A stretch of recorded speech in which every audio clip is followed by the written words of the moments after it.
Ready? Start. He contacted the relatives of the accused for return of his sister. He did not lodge the report immediately as the honor of the family was involved. It was only after few days that when his sister did not return and there was no help from the relatives of the accused that he made the complaint on 28th September 1989 to the Superintendent of Police, who marked the complaint to the circle officer, and the FIR was registered on 30th September 1989. The delay in registration of the FIR is thus reasonably explained. The High Court was in grave error in concluding that there was no reasonable and plausible explanation for the belated FIR and that it was lodged after consultation and due deliberation, and that creates doubt about the case.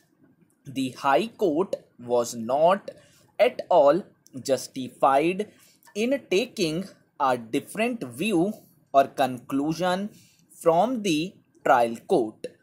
The judgment of the High Court is vitiated by non-consideration of the material evidence and relevant factors eloquently emerging from the prosecution evidence.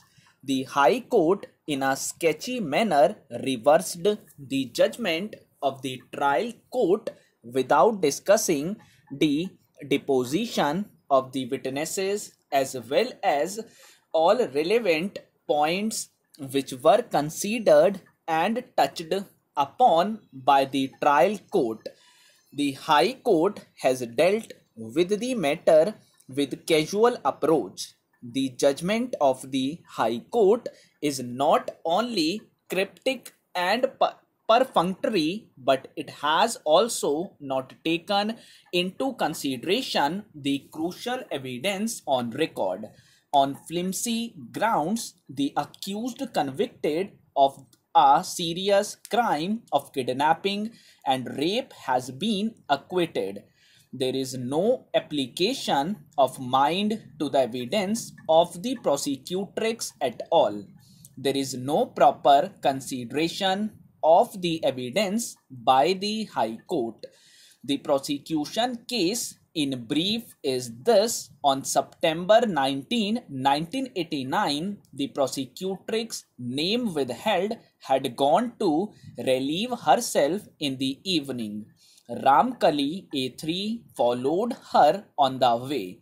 While she was returning and reached near the plot of one Vijay Bahadur Chote Lal, A1 and Ramdas A2 came from behind.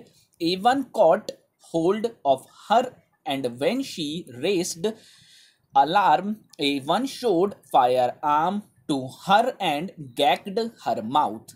A1 along with A2 and A3 brought the prosecutrix up to the road.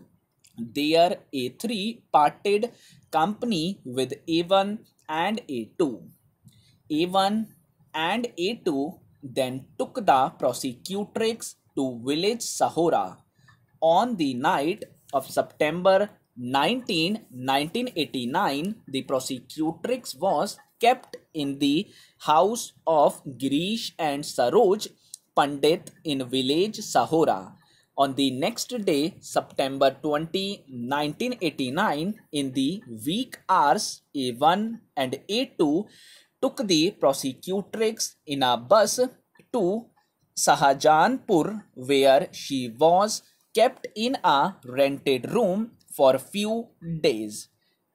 During their stay in Sahajanpur, A1 allegedly committed forcible intercourse with the prosecutrix. Whenever prosecutrix asked for return to her house, A1 would gag her mouth and threaten her. In the meanwhile, Rampal, brother of the prosecutrix, made a complaint to the Superintendent of Police, Hardoi, on September 28, 1989, that A1, A2, and A3 have kidnapped her sister prosecutrix on September 19, 1989. Based on this complaint, the first information report was registered on September 30, 1989. The prosecutrix was recovered by the police on October 13, 1989 from Shahabad Fihani Road near Jalalpur Kalvat.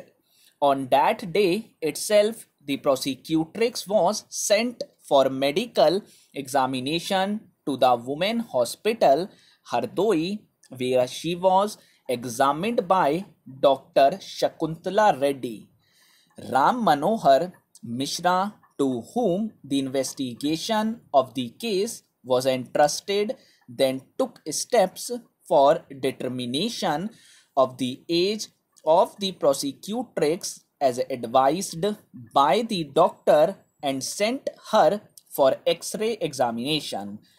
On October 17, 1989, the prosecutrix was produced before the judicial magistrate Hardoi, where her statement under section 164 CRPC was recorded by the judicial magistrate. A1 was arrested on December 2, 1989. On completion of investigation, A1 was charge sheeted for the offences punishable under various sections of the Indian Penal Code. A2 was charge sheeted under sections 363, 366 and 368 IPC, and A3 under sections 363 and 366 IPC. The prosecution, in support of its case, examined 5 witnesses, namely complainant Rampal, PW1, prosecutrix PW2, investigating officer Ram Manohar Mishra, PW3, Subhash Chandra Mishra, head constable PW4, and Dr. Shakuntala Reddy.